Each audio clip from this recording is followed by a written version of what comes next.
We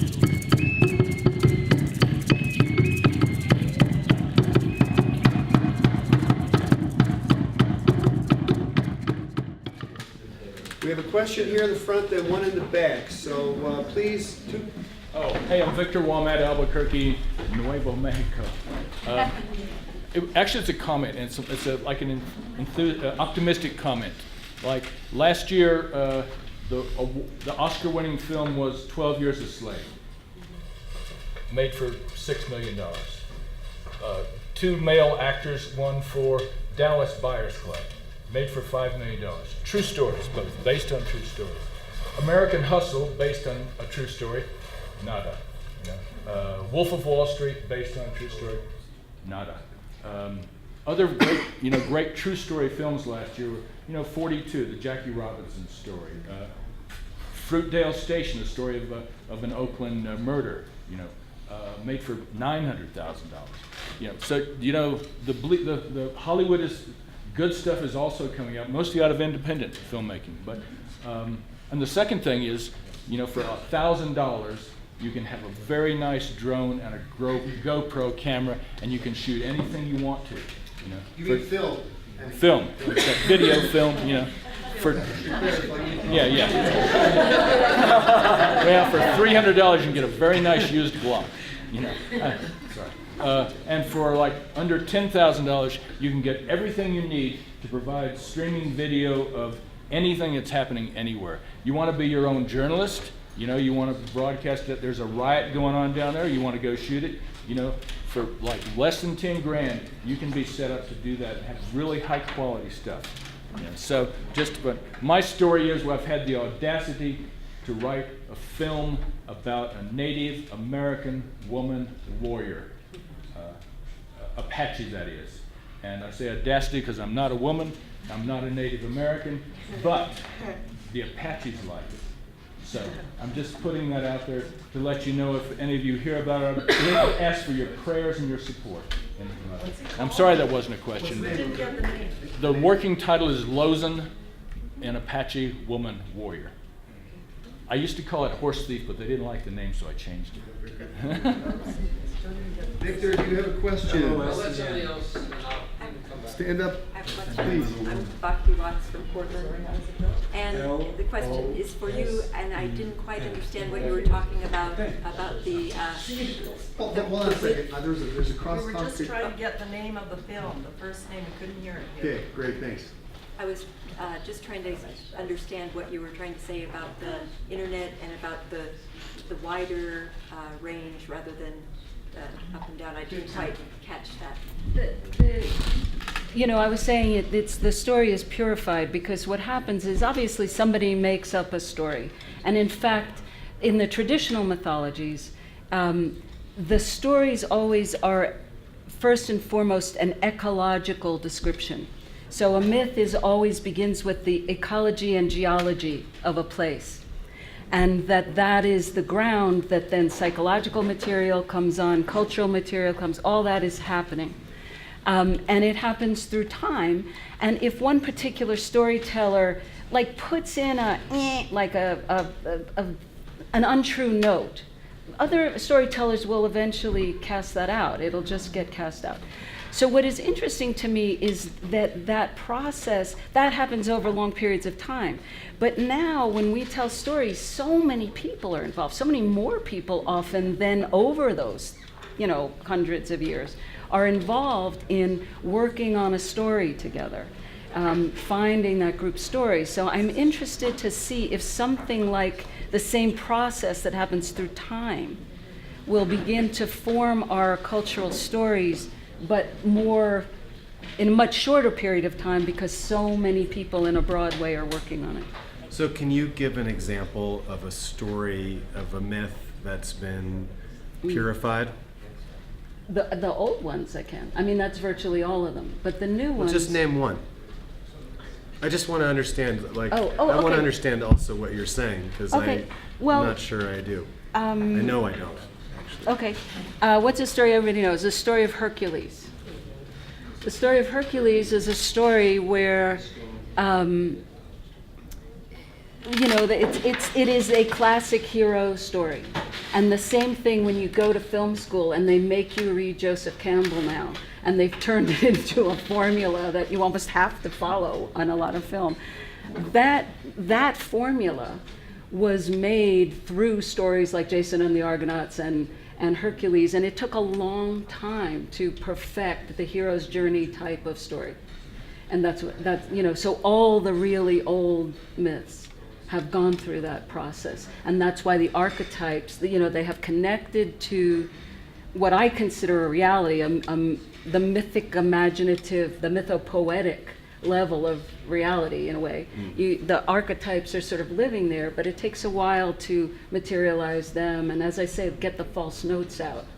Somebody will add a detail and it's not really right. And it just becomes clarified until it really almost is a form. And if we're lucky, it doesn't become a stereotype instead of an archetype. We have Victor, and then we have this gentleman. Victor, stand up. Yeah, Victor Margolin, Subud, Chicago. I want to go back to something that Paul said earlier. Do we have a story about who we are as humanity and where we're going and why we're here that is contemporary, that isn't, tribal or anything like that? Is anybody thinking along those lines, and is it even possible to have such a story? Anyone want to address? Anyone come up? In a pop culture context, a Hollywood context, or a... In a context that people take seriously, in that they believe, yes, this is who we are and where we're going and what we're doing. I feel like it's so dependent on the culture that you're talking to.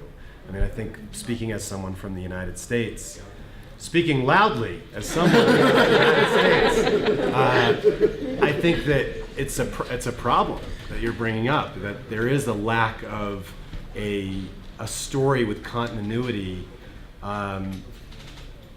that transcends the entire culture. I find that the United States, for example, has an identity crisis because it doesn't have a story like that.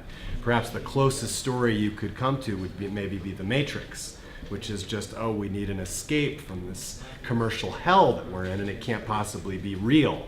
But it doesn't necessarily state what that reality is, what we're here for, other than to somehow escape it.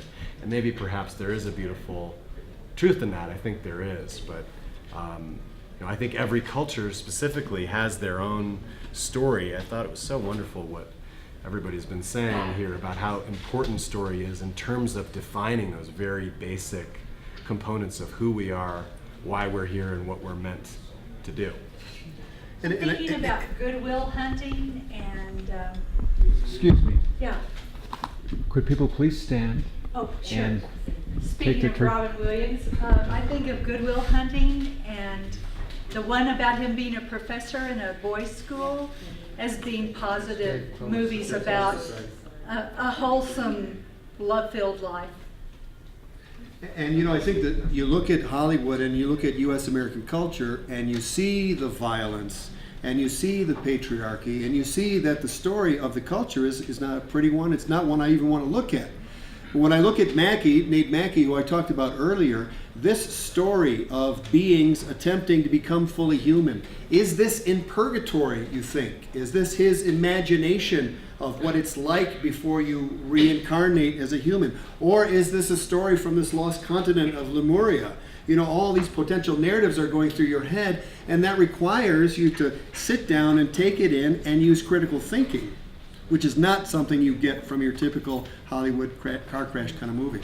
Did you want to, a couple want to chime in here? I just wanted to say, speaking of Robin Williams, the last thing I remember is the last commercial that he did, which was like a 30-second spot for iPad, which was the basic story of storytelling, where at the end for Mac, I guess, or for Apple. It was it's like a serial poem, and it ends with, and you can contribute a verse. I think that asking for a universal answer for a story is kind of just almost, and I'm not trying to be flip.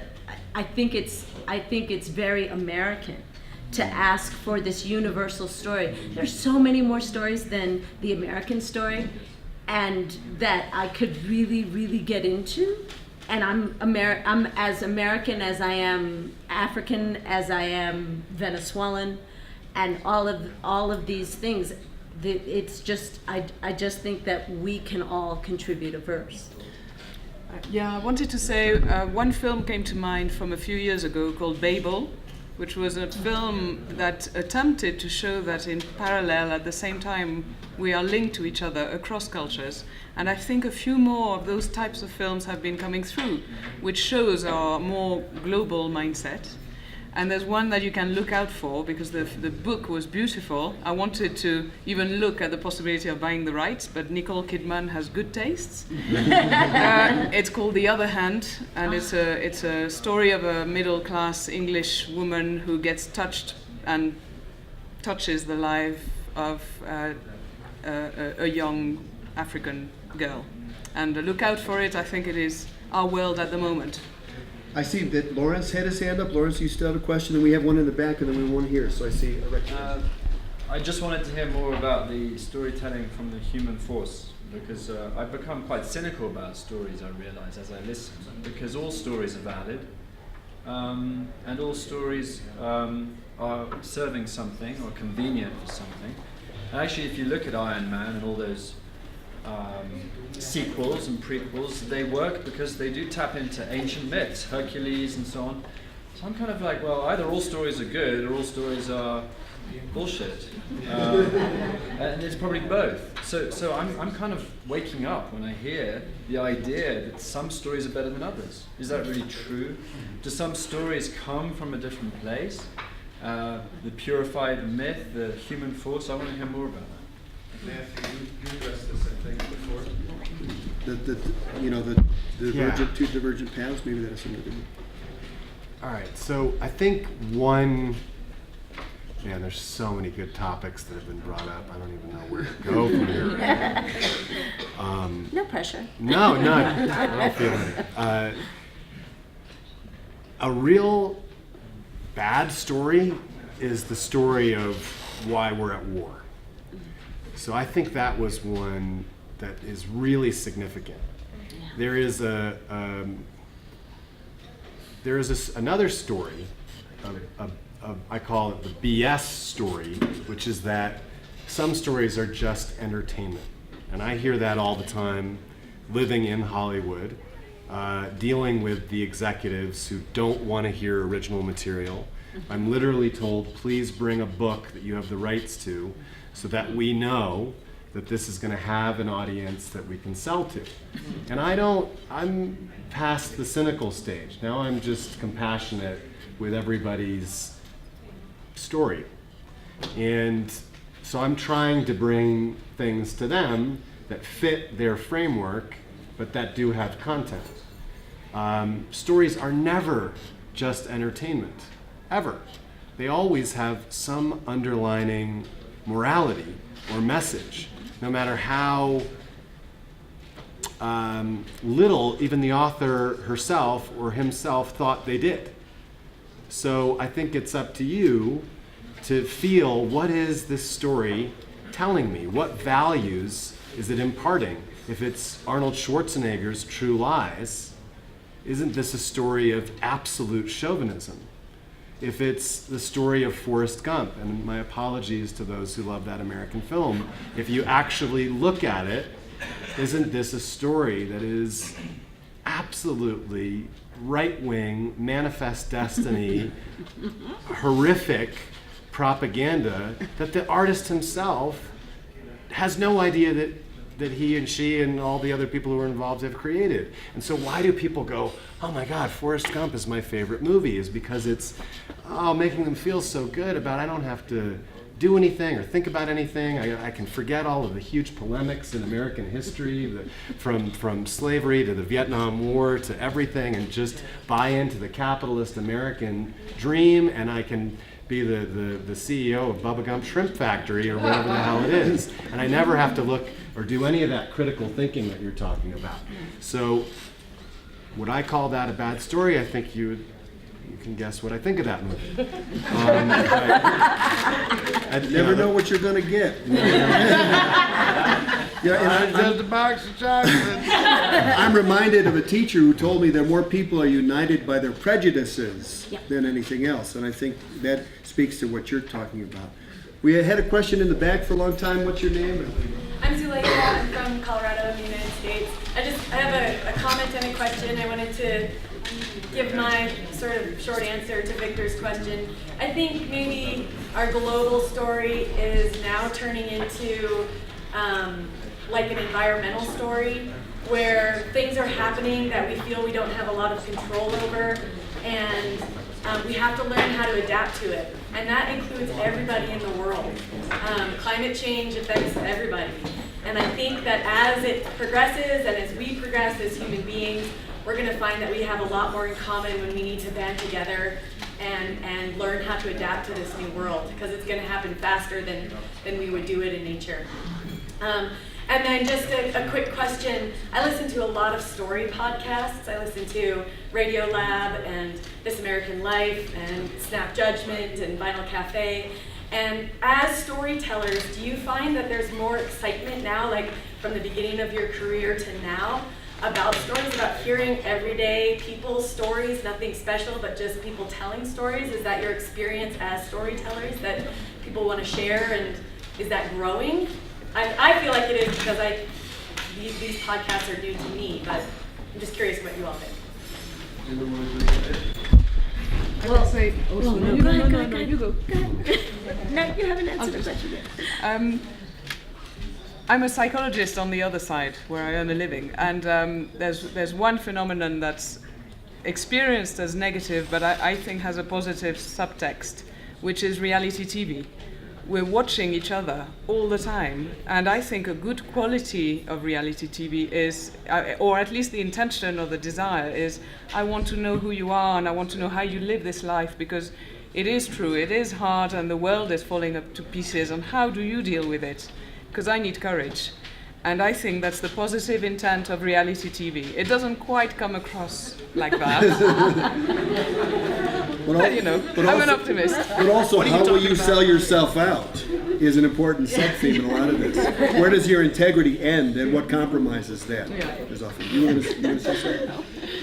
No, You I should think start that fighting on the panel. I think that I agree with Myrna, and as a person who's has worked in television for a really, really long time, and now have decided 5 years ago when I got laid off, I said, you know what, I'm not ever going to do anything again that I don't want to do, that doesn't really fill my heart with what I feel I'm supposed to do. If I don't receive it, I'm not doing it.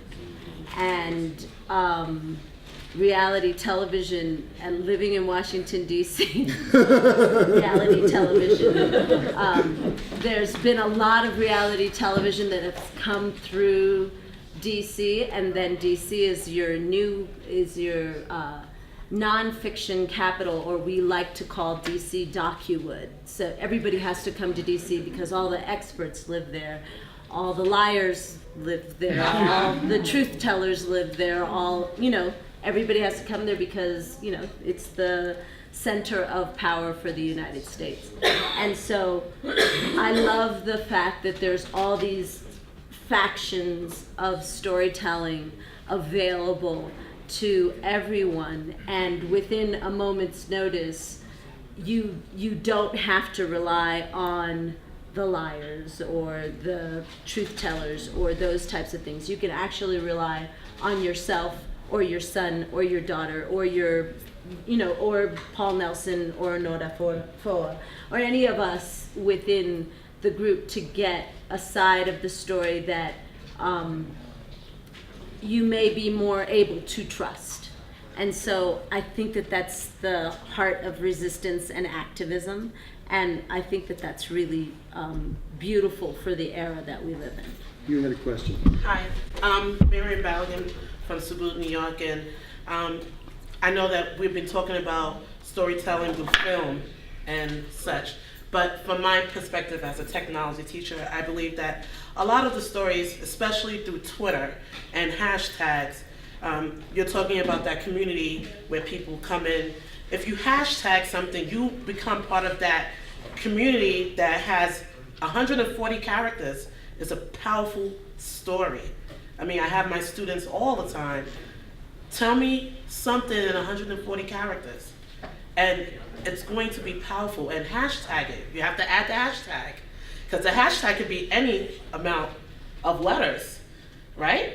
But if it's more than 140 characters, including a statement, how can you really get your story across? So I know that that was just a statement I wanted to say. So you don't have to tell a story to film only, but social networking is a great way to tell stories. Second thing is Blogspot, which is through Google, and I use it randomly for like how I feel, and I do a poem. And I'm always trying to write a story. I don't know how to write a story, literally like write the story and then give it to Hollywood. And you're talking about women are underrepresented in Hollywood. How do you break through that? Because I know there's this stigmatism of, okay, if it's not gonna be blonde hair, blue eyes, or if it's not gonna be pop in a way that's gonna attract many people, they're not even opening the door for you. So how do you fix that? I'll tell you when I've got there. I seriously intend to get there. Miriam, just a little different, okay. So you asked a question. Yeah. How is a person like me, Miriam, going to do this? Louder. How, Miriam asked a question, how is a person going to do this?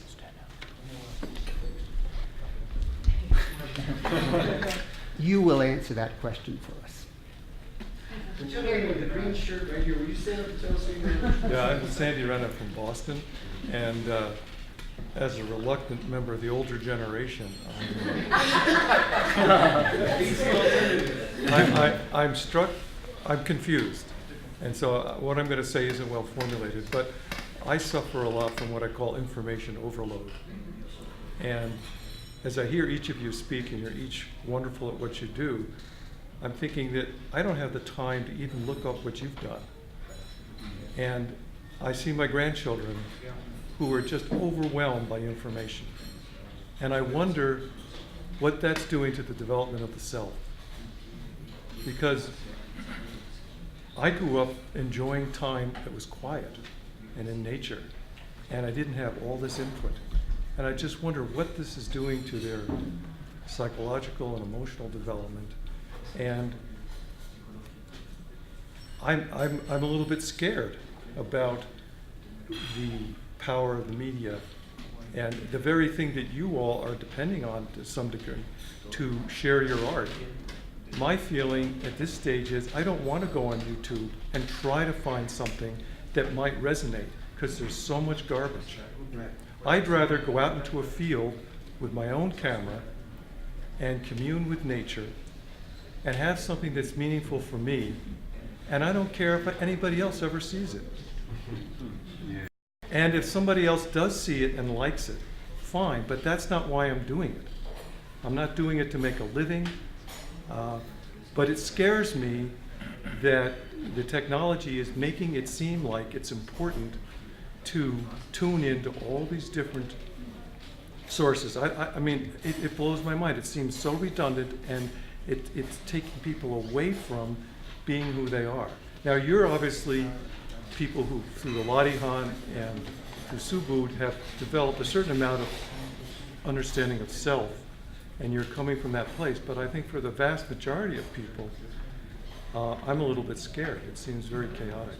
So in terms of the future of storytelling, it seems to me that it comes down to each individual discovering for himself what his story is and learning to use it for self-development and not have to be commercial or professional at it. If you don't decide what your story is, it will be decided for you, right? So it's important to do that. And it's also important to recognize what your story is, because if you don't like it, you can change it. This is what they talk about when they mention personal mythology.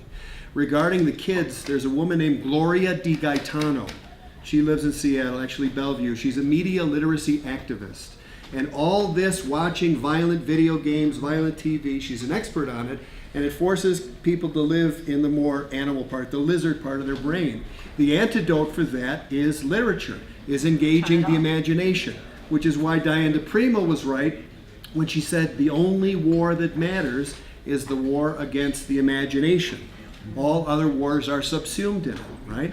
So we don't buy the industry-generated cultural narrative, we have to find our own. We're in an era that Peter Russell, he has this great graph in his book, The Global Mind Awakened, or something to that effect. And it's a list of a graph of the American economy over time from 1776 into the future, and the most important things in that economy in terms of jobs and revenues. Of course, it was agriculture till about 1900, at which time it was eclipsed by agriculture processing or industry, the cotton gin, the reaper, that kind of thing. That reigned until 1975, at which time information became the main thing. And each time the graph is a little higher, and the last one starts here and goes whoosh, and it's called consciousness processing, right? Those websites that have a specialty, whether it be dancing, as was indicated earlier. The translator's struggling. Sorry. Go slow. To say two things, yeah. Más despacio. Slow, please. And the other, that if I may do a comment on this topic, I think is, I think there in today's world is having two things. Like there's a type of art that really dumb down the human soul and traps it in a bubble and makes illusions become reality for people, and people are now living in a state of fiction life, really. They believe they are friends with Justin Timberlake, or they know Robin Williams, but they don't, and there's another kind of artist that they try to reawaken the human soul, and I think that's his link with really a kind of magic of how things are alive. Really, everything is alive, and the artist is conscious of this. And I think the artists have the I would first. The artist will. I mean, it has the obligation of not doing what the people want, but what the people need, and that is lacking. And I feel like, first of all, in regard of what she asked of how these stories with real content can get to the media, I think there's like a big scam, how do you say it? Like a conspiracy? It's not such a conspiracy, but I think it's like a fraudulent racket in the university and for the studying, for example, of art. For example, many people in Chile, where I belong, and many people in the world doesn't know anything about how the process of distribution in cinema works. So yeah, there's a lot of filmmakers, but nobody can get to make the films. Some of the most beautiful content in the world comes from Chile. Some of the most beautiful content in the world comes from Chile. Well, thank you. What I like to say is like I'm just another thing, but I really don't believe, and I'm really disagreeing with this, that the technology is the future. I believe that I actually think that humanity is dividing, and one part of the humanity is going towards the material technology stuff, and the oligarchy is like making like this like sensual thing that you have to have the iPod, the Facebook, the blah blah blah. But in reality, I think the future for me of storytelling is what Babak did. That is the content, the real content. And maybe it's not gonna be with cell phones and cameras, and maybe it would be more simplistic, because I think the society is dividing in this, where people, or you like content, real content, or you like real BS storytelling. Make And I sure you think get a that's copy the of future. Matt's statement, because that's exactly what he said in his statement. So make sure you get that, and we have a copy of it here for you. This lady in the front has been very, very patient, and if you'd like to stand up and tell us who you are. Do you need to translate everything you've just said first? Are you going to translate now to your posse? ¿Quieres saber lo que acabo de decir? We have a question here in front, and then we have a question here in the front, and then we can go to her question. Okay, please. Do I need to stand up? Yeah. Yes. I'm Lorena. I'm going to bumble my way through this question a little bit. Because I've been sort of picking up on what other people have been saying whilst thinking about the question that I want to ask. And it relates to this idea of the future and how we're moving towards the future of storytelling. And my interest is actually in the point, in the pivot point in the reader. And I don't know if much has been discussed yet. I came in late. But I don't know if anything's been said about the position of the reader in interpreting the story. And this relates a little bit to the information overload point, and also I think a little bit to the idea of like stories that come from a true place. Or do we read from a true place? It seems like in order for storytelling to transform, it's first we need to learn to become true readers, like to read from a true place. And I'd be interested to hear what your opinions are on the pivot point of the reader.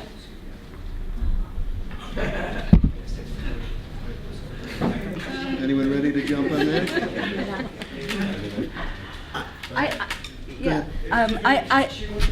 Oh, sorry.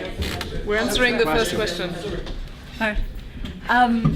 I agree that the whole point is that a story is given and received. I mean, if there's not the circle, there really isn't a story to me. I mean, it's possible to certainly produce something that for whatever reason isn't seen or isn't seen for a long time or heard, but I'm not sure you even have a story if there's not a reader, if there's not that circle. And the capacity in the Larihan in all ways, when something comes toward us, that we are refining our discernment all the time about whether that is junk that's coming in and really we should sort of resist or try to get it to move quickly, or whether it's something really for us, I think is the crucial thing in storytelling, but really in everything else too.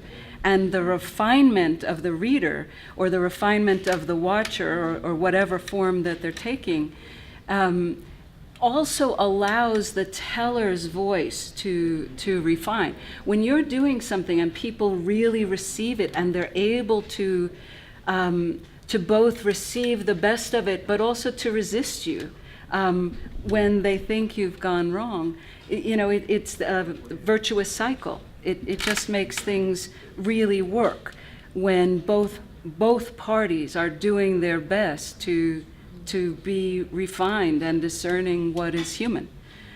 And I think any good art, you can come to it at one time and come to it later and get more out of it. Read Siddhartha when you're 15 and read it again when you're 50, and there's so much more that you can get from it because you're a different person when you come to it 35 years later.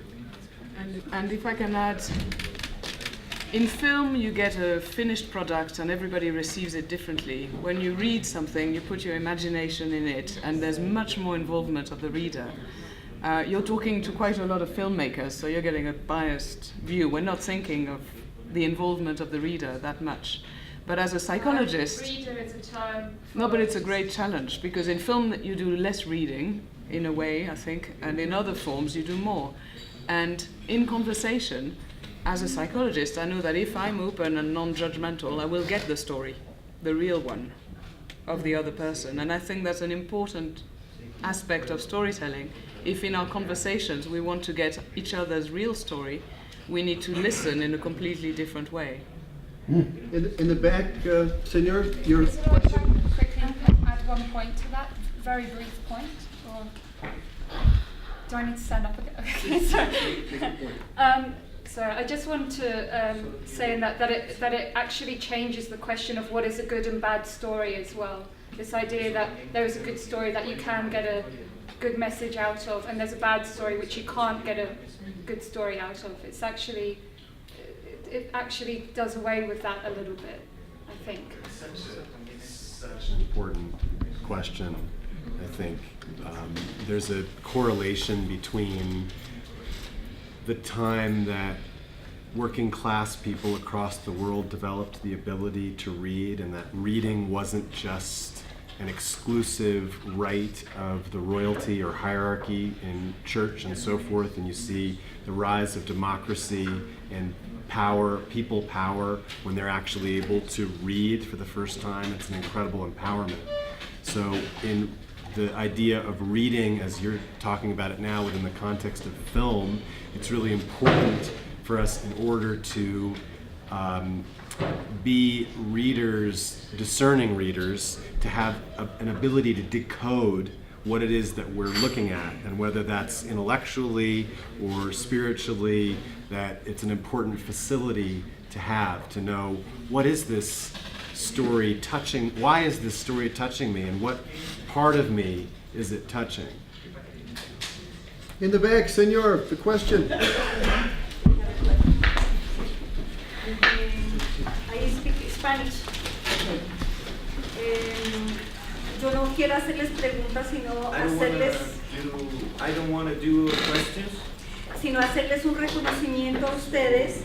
I want to make a recognition. I want to answer your question. Deja que yo le traduce, porque pienso que mi inglés es un poco más. Yo lo entiendo. She doesn't want to ask a question. She wants to recognize. Porque por ustedes podemos ver la realidad en una ficción. Because of us, she's able to see the reality within fiction. Y a la vez esa ficción se vuelve realidad. And sometimes fiction turns into reality. A veces quisiéramos, ustedes los que hacen cine o hacen documentales, se pareciera mucho a los músicos, porque quisiéramos culpabilizarlos o quisiéramos como volverlos responsables de los problemas sociales del mundo, y no puede ser así. She said a lot of times the filmmakers, the storytellers take on the ills of society, that just like musicians do, where we want to change the way the world is by our art, and we shouldn't carry such a heavy load. Entonces a veces se les pide que hagan denuncias ecológicas, sociales, políticas, de discriminación, cuando realmente ese no es su papel. And sometimes we do things about discrimination, about ecological issues, about psychological issues, and sometimes that's not really our story. Cuando lo único que ustedes quieren es justamente a través de ese trabajo investigativo, porque para hacer trabajos documentales se requiere investigación, no solamente algo sin importancia, sino que se requiere investigación. Por lo tanto, ahí está el sentimiento, está el alma, está el espíritu. And we're the history keepers, we're the investigators, we're the ones that look into the story. We don't have to actually take the story on in our being, but more so be these investigators, these observers. Por lo tanto, uno ya comienza a ver que hay un trabajo espiritual, un trabajo de subud en la honestidad de lo que pueden hacer. And there's a great work in the spirit of Subud within the work that we do, and it's the work of spirituality. ¿Cómo te llama? Thank you. Paloma, I'm from Colombia.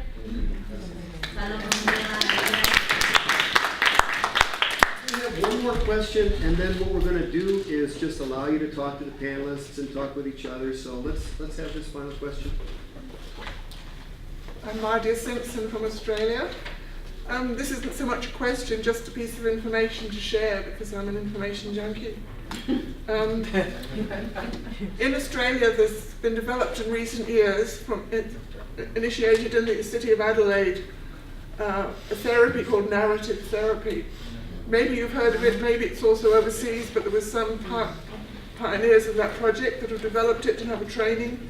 And I know people who work in disadvantaged communities in other parts of Australia have undertaken the training, brought it back into their practice, and as I understand it simplistically, they work with individuals or very small groups, disadvantaged people, young Aboriginal youth, refugees, maybe some who suffered torture and trauma, a whole range of disadvantage still in Australia, although we're perceived as a developed, wealthy country.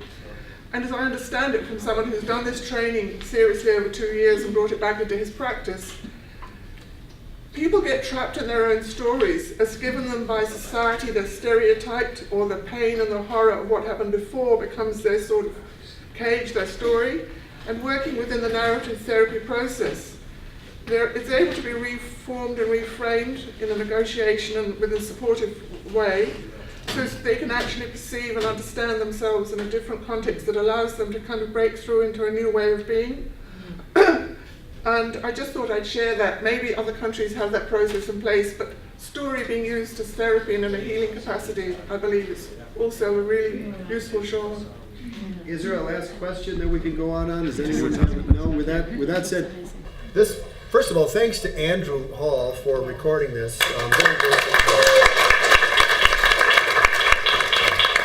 I'm grateful to Subud to be part of this community every day, even more grateful. And grateful to the people of the city of Puebla, because this has really been an amazing Congress. And I'm very grateful to the people of Puebla. And let's have a hand for this panel.